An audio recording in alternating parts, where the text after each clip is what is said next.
قریب تھا کہ آپ صلی اللہ علیہ وسلم لشکر بھیجتے، پھر خالد بن ولید کو بھیجا، انہوں نے کہا وہ تو کہتے ہیں آمنا وصدقنا، تو وہ جو ولید بن عقبہ تھے انہوں نے بغیر جناب اس کے ایک جھوٹی خبر جو ہے وہ پھیلا دی تھی، اور انویسٹیگیٹ کیا گیا پھر اس کو، پھر اللہ رب العزت نے اس پہ آیت نازل کی کہ ایسا نہ ہو کہ غلط خبر سے کسی پہ لشکر کشی ہو جائے، فساد ہو جائے، انتشار ہو جائے، اور بعد میں تمہیں ندامت اختیار کرنی پڑے۔ اس لیے یہاں فتبینوا کا مطلب ہے تحقیق کر لیا کرو، انویسٹیگیٹ بیفور اناؤنسمنٹ۔ کسی بھی نیوز کی اناؤنسمنٹ کا کرائیٹیریا جو جرنلسٹ ایتھکس قرآن نے بتائی ہیں، کوڈ آف جرنلزم، وہ یہ ہے کہ اناؤنسمنٹ سے پہلے اس کی تھورو انویسٹیگیشن ہونی چاہیے، ہر پہلو سے اس کے تصویر کے دونوں رخ کو بیان کرنا چاہیے، انویسٹیگیشن کے بعد اس کو اناؤنس کریں۔ اگر اس میں ملک اور قوم کا وقار مجروح ہو رہا ہے یا فساد اور دنگا پھیل رہا ہے، پھر اس کو اناؤنس کرنے کے بھی کچھ پیرامیٹرز ہیں، آداب ہیں۔ یہاں تو خبر پھیلتی ہے، اس کا سورس ہی نہیں ہوتا، اتھینٹیکیشن ہی نہیں ہوئی ہوتی، انویسٹیگیٹو جرنلزم وہاں سے غائب ہوتا ہے، فلاں نے یہ کہا، ذرائع یہ کہہ رہے ہیں، اس نے یہ کہا، فلاں، نہ منہ نہ متھا۔ یہ ہوتا ہے کہ اڈیالہ جیل سے بڑی خبر آ گئی، کیا خبر آ گئی؟ کھانا نہیں کھایا، اچھا ان کا واش روم ٹھیک نہیں ہے، اچھا وہ گڑبڑ ہو گئی، ابھی ڈی چوک میں سمندر آ رہا ہے۔ ہمارا پورے کا پورا ملک اس وقت ہوسٹائل، ہوسٹیجز بنا دیا ہے ان فیک نیوز پروپیگیشن نے، اور یہی army chief general Syed Asim Munir حفظ اللہ تعالی، آپ نے فرمایا تھا کہ یہ ڈیجیٹل ٹیررزم جو ہے وہ بڑا خطرناک ہے، اور وہی fake news propagation, digital terrorism, اس یوتھ کو آپ لوگوں کو سمجھ نہیں آ رہے۔ آپ کا اسلحہ لاٹھی ڈنڈا نہیں ہوتا کہ آپ اپنے اسکول اور کالج پہ چڑھ دوڑیں۔ اسٹوڈنٹ کا، ایک طالب علم کا زیور کتاب ہوتا ہے، قلم اس کا ویپن ہوتا ہے، دلیل اس کا حسن ہوتا ہے، آرگومنٹ اس کا جمال ہوتا ہے۔ ایک اسٹوڈنٹ جب ان چیزوں سے مدین ہوتا ہے تو سوسائٹی میں تبدیلی، پازیٹیو چینج لے کے آتا ہے۔ لیکن ہمارے ہاں وہ جتھے کے جتھے بنا دیے گئے، ایسی برین واشنگ کر دی گئی، زہر اگل دیا گیا کہ وداؤٹ انویسٹیگیشن جو بھی بکنا چاہو بکواس کر لو۔ یہ میں سخت لفظ استعمال کر رہا ہوں، چونکہ قرآن مجید ہمارے سامنے ہے، ہم دھجیاں اڑا رہے ہیں اللہ اور اس کے رسول کے احکام کی، کہ خبر کی اناؤنسمنٹ سے پہلے جب تمہیں پتہ ہے کہ وہ یوٹیوبر جو گندی گالیاں دیتا ہے، ابیوسو لینگویج یوز کرتا ہے، بلو دا بیلٹ ہے، نہ کسی چیف منسٹر کو دیکھتے ہیں۔ ہمارے ہاں پوری کی پوری لاؤ لشکر پیچھے جی مریم نواز، ایک خاتون جو آپ کی چیف منسٹر ہے، آپ کو اتنا حیا ہونی چاہیے کہ ایک عورت ذات آپ کو لیڈ کر رہی ہے، اور عورت کے کچھ رائٹس ہیں، حقوق ہیں، اس کی پرائیویسی ہے، آپ اس کے ڈریسنگ پہ، اس کی چیزوں پہ، انڈیویجول لائف پہ گفتگو کرتے ہیں۔ تو جب ایک عورت ہونے کے ناطے آپ کو اس کا پاس نہیں ہے تو پھر کس چیز کا رہ گئے؟ میں کسی کی سپورٹ نہیں کر رہا، لیکن اس حوالے سے جو میکینزم ہے وہ آپ کے سامنے رکھ رہا ہوں۔ اب یہ 6 نمبر ورس کے بعد آگے جو ہماری سوسائٹل جو ایولز ہیں ان کے حوالے سے قرآن مجید کہتا ہے، یہ ورس نمبر ہے جناب 11، یا ایھا الذین آمنوا لا یسخر قوم من قوم عسى ان یکونوا خیرا منہم ولا نساء من نساء عسى ان یکن خیرا منہن ولا تلمزوا انفسکم ولا تنابزوا بالالقاب بئس الاسم الفسوق بعد الایمان ومن لن یتب فاولئک هم الظالمون۔ اب یہ 11 نمبر ورس جو ہے، اس کو پڑھ کے میرے سمیت ہر شخص اپنے گریبان میں جھانکے۔ وہ کیا ہے؟ ایمان والو، مردوں کا کوئی گروہ دوسرے گروہ کا مذاق نہ اڑائے، تمسخر اڑانا حرام ہے۔ اللہ کی کمانڈمنٹ ہے کہ کسی کا مذاق نہ اڑائیں تاکہ اس کی دلاداری نہ ہو۔ یہاں حرمت کی دھجیاں اڑائی جا رہی ہیں، ہم کہتے ہیں کہ فلاں کی توہین ہو گئی، اللہ کی کلام کی توہین نہیں ہے کہ وہ کسی کا تمسخر نہ اڑائیں، اس کے ڈریس کوڈ پہ، اس کے غریب ہونے پہ، اس کے کسی بھی ایٹریبیوٹ پہ اجازت نہیں ہے اس چیز کی کہ آپ پالیسی پرنسپل پہ ضرور تنقید کریں، آرگومنٹ بیسڈ جو ہے وہ ایتھکس آف ڈس ایگریمنٹ کے دائرے میں رہ کے تنقید ہونی چاہیے۔ تنقید پالیسی پہ ہو، تنقید سٹف پہ ہو، تنقید پرنسپل پہ ہو، تنقید دلیل پہ مبنی ہو، پھر تو ٹھیک ہے، لیکن شخصیات پہ، ان کے رنگ پہ، ان کے لباس پہ، ان کے کھانے پینے پہ، اس چیز پہ تمسخر اڑانا، ان کی میمز بنانا، کارٹونز بنانا، آپ آرمی چیف کی، انسٹیٹیوشنز کی، کسی شخص کو نہیں چھوڑا۔ تو یہ معاشرہ تہذیب یافتہ سے پراگندگی کی طرف اور اپنے زوال کی اتھا گہرائیوں کی طرف جا رہا ہے، اور اسی لیے میں خبردار کر رہا ہوں، یہ قرآن پڑھیں کہ ایک گروہ دوسرے کا مذاق نہ اڑائے۔ ہو سکتا ہے کہ وہ ان مذاق اڑانے والوں میں سے بہتر ہوں، ٹھیک ہے، مذاق اڑانے والے جو ہیں ان سے شاید وہ گروہ بہتر ہو، یہ قرآن کہہ رہا ہے، ٹھیک ہے، اور نہ عورتیں دوسری عورتوں کا مذاق اڑائیں، ہو سکتا ہے وہ ان سے بہتر ہوں۔ ایک عورت دوسری کو مذاق مت اڑائے، تانا مت دے۔ ہماری میڈیا انڈسٹری میں، ہماری پالیٹکس میں، ایک خاتون ایک پارٹی کی دوسری خاتون کے بیڈ روم تک چلی جاتی ہے، اس کے بہناؤ سنگار تک چلی جاتی ہے، اس کے ڈریس کوڈ تک چلی جاتی ہے، اس کے ریلیشن شپ تک چلی جاتی ہے، اس کی پرائیویسی کو بریچ کیا جاتا ہے۔ قرآن کیا کہتا ہے؟ وَلَا نِسَاءٌ مِّن نِسَاءٍ، ایک عورت دوسری کا مذاق نہ اڑائے، ہو سکتا ہے کہ وہ ان سے بہتر ہوں۔ تم جس کا مذاق اڑا رہے ہو اپنے دامن میں پہلے جھانکو۔ تو یہ سیلف اکاؤنٹیبلٹی کا کانسیپٹ ہے۔ خواتین کو بھی میں بتا دوں، یہ خواتین میں بڑی گندی عادت ہوتی ہے، غیبت، چغلی، عیب جوئی۔ اس نے ایسے کپڑے پہنے ہوئے تھے اور اس کے پاس تو برانڈڈ سوٹ ہی نہیں ہے، وہ تو جوتا ہی نہیں پہنتی، اس کی تو اس کے ساتھ گپ۔ یہ ساری چیزیں قرآن نے اس چیز سے منع کیا ہے، یہ غلاظت ہے۔ عورتوں کو بھی اپنے احوال پہ نظر رکھنی ہوگی، اور یہ چیزیں جو ہیں وہ انہیں زیب نہیں دیتی۔ وَلَا تَلْمِزُوا أَنفُسَكُمْ، اور ایک دوسرے کو تانا نہ دیا کرو۔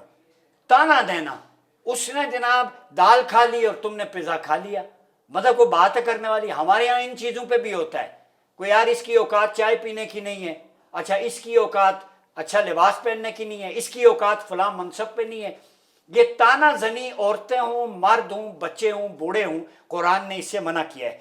تلمزو ولا تنابزوا بالالقاب، برے القاب سے مت پکارو۔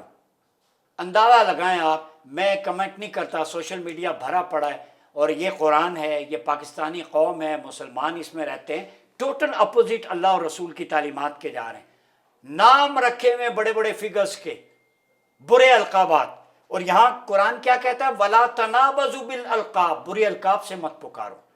میمز بنتی ہیں، برے القاب دیے جاتے ہیں، اصل نام کی بجائے گندے ناموں سے پکارا جاتا ہے، وہ تمسخر بھی ہے، وہ مذاق بھی ہے، یہ ساری چیزیں حرام ہیں۔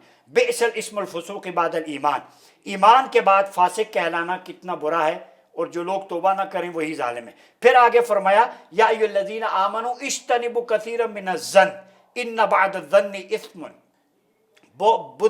بدگمانی سے بچو ایمان والو، برا گمان، بدگمانی، بدشگونی۔ ہاں وہ ایسا ہو سکتا ہے، اچھا ہمیں یہ تو نہیں پتا، اچھا وی لاگرز کیا کرتے ہیں، ہماری اسسمنٹ ہے جی یہ بھی پاسبل ہو سکتا ہے۔ What naan sense! قرآن کہتا ہے اجتنبوا کثیرا من الظن، کہ اکثر زن جو ہے وہ بدگمانی جائز نہیں ہے، اس سے بچو۔ وہ کیا ہے؟ بعض گمان گناہ ہوتے ہیں۔ آپ کسی کے بارے میں بدگمانی رکھتے ہیں، آپ کے پاس دلیل نہیں ہے، وٹنس نہیں ہے، یہاں پہ بھی انویسٹیگیشن آ جاتی ہے۔ اگر وہ بندہ ٹھیک ہے تو قرآن کہتا ہے بدگمانی سے بچو۔ آپ دو بندوں میں کہتے ہیں وہ جی فلاں جگہ کھڑا تھا پتہ نہیں کس ارادے سے، پھر چاروں بحث کرتے ہیں، ایسا بھی ہو سکتا ہے، یہ بھی ہو، یہ اسسمنٹ نہیں ہے، یہ بدگمانی ہے۔ جسے آپ وی لاگ بیچنے کے لیے اسسمنٹ کرتے کہتے ہیں، وہ قرآن کی نظر میں اس بندے کی غیبت اور بدگمانی ہے، اس سے بچنا چاہیے۔ ولا تجسسوا، اور کسی کے متعلق تجسس نہ کرو، ٹو میں لگنا، اس کے پیچھے چلنا، کہاں جاتا ہے، کدھر بیٹھتا ہے، کہاں آتی ہے، کہاں جاتی ہے۔ آپ اسسمنٹ بیس پہ تو کسی کی لائف نہیں بچے گی۔ ولا یغتب بعضکم بعضا، ایک دوسرے کی غیبت مت کیا کرو۔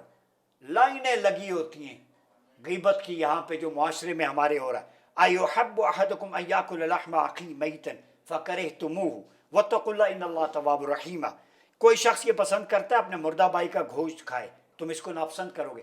غیبت کرنا، مردہ بھائی کا گوشت کھانا، اور یہ پیٹھ پیچھے غیابت میں، اگرچہ وہ اس میں برائی نہ بھی ہو، ٹھیک ہے، اگرچہ ہو تب بھی اس کو پرائیویٹلی قریب کر کے کہیں کہ آپ میں یہ مسئلہ ہے، اس کو دور کر دیں، لوگوں کے سامنے اس کو وہ کرنا وہ جائز نہیں ہے، ٹھیک ہے۔ پھر قبائل تانا دینا فلاں فلاں ذات سے ہے، انا خلقناکم من ذکر و انثی وجعلناکم شعوبا وقبائل لتعارفوا، قبیلوں گروہ میں اس لیے تقسیم کیا کہ تم ایک دوسرے کو پہچان سکو، آئیڈینٹی ہے، لیکن ان اکرمکم عند اللہ اتقاکم، تم میں سے سب سے بہترین ہے جو مومن ہے۔ اب جھوٹ پہ حدیث سن لیں، آپ صلی اللہ علیہ وسلم نے فرمایا، سنن ابی داؤد 4990 نمبر حدیث ہے، ہلاکت ہے اس کے لیے جو اس غرض سے جھوٹ بولے کہ اس سے لوگ ہنسیں، 3 مرتبہ فرمایا اس کے لیے ہلاکت ہے۔ جو جھوٹ سے لوگوں کو ہنساتا ہے، فلیکٹرنگ کے لیے، لافنگ کے لیے، لافٹر کے لیے، یہ ہلاکت ہے، ڈسٹرکشن ہے اس شخص کے لیے۔ پھر فرمایا سنن ترمذی 1972 نمبر حدیث ہے، جو جھوٹ بولتا ہے تو جھوٹ کی بدبو کی وجہ سے رحمت کا فرشتہ اس سے 1 میل دور چلا جاتا ہے. when the servant of Allah lies, the angel goes a mile away from him because of the stench of the lie. جھوٹ کی بدبو کی وجہ سے ہمارے یہاں فرشتے بھی ہیں, ٹھیک ہے, کچھ ہونٹوں پہ کچھ کرامن کاتبین متعین ہوتے ہیں حفاظت کے لیے, ٹھیک ہے, اور حفاظت کے لیے حافظ ہوتا ہے ایک فرشتہ ہر کسی کے ساتھ, ٹھیک ہے. ان ربی علی کل شیء حفیظ, اللہ سب سے بڑا حفاظت کرنے والا ہے. وہ بھاگ جاتے ہیں ادھر ادھر مسافت پہ. پھر آپ نے فرمایا جھوٹ اور بھوک کو اکٹھا نہ کرو, یعنی جھوٹ اس حد تک بھی حرام ہے کہ ایک شخص کو بھوک بھی لگی ہے, لیکن بعض لوگوں کو عادت ہوتی ہے کہ وہ مہمان ہوں, کھانے کے موقع پر بھوک ہونے کے باوجود جھوٹ بولتے ہیں کہ جی بھوک نہیں لگی. اس سے بھی منع فرمایا, تم اپنے جسم سے ظلم کر رہے ہو. اس حد تک جھوٹ بولنے کی بھی اجازت نہیں ہے. مشکات ابن ماجہ اور جامع صحیح میں ہے, ٹھیک ہے. پھر وَاجْتَنِبُوا قَوْلَ الزُّورِ سورہ حج 30 فرمایا جھوٹی بات سے بچو. فَنَجْعَلْ لَعْنَتَ اللَّهِ عَلَى الْكَاذِبِينَ, جھوٹوں پر اللہ کی لعنت. تو یہ پورا فریم ورک بتانے کا مقصد یہ تھا کہ جتنے بھی ایشوز ہیں, چاہے کرنٹ کسی کے ساتھ زیادتی ہوئی نہیں ہوئی کیا ہوا, وہ یار پہلے انویسٹیگیشن تو کرو. میں اداروں سے بھی کہوں گا, چیف جسٹس آف پاکستان جو ابھی ہیں, ان کے دن ہیں ظاہر ہے, ابھی وہ بیٹھے ہیں, قاضی فائز عیسیٰ صاحب, آپ اس منصب پہ فائز ہیں, آپ کا فرض ہے اگر منال پہ نسلہ ٹاورز اور دیگر بلڈنگز پہ آپ سوموٹو لے سکتے ہیں تو آپ یہ واقعہ جو ہوا ہے یا نہیں ہوا اس پہ سوموٹو لیں.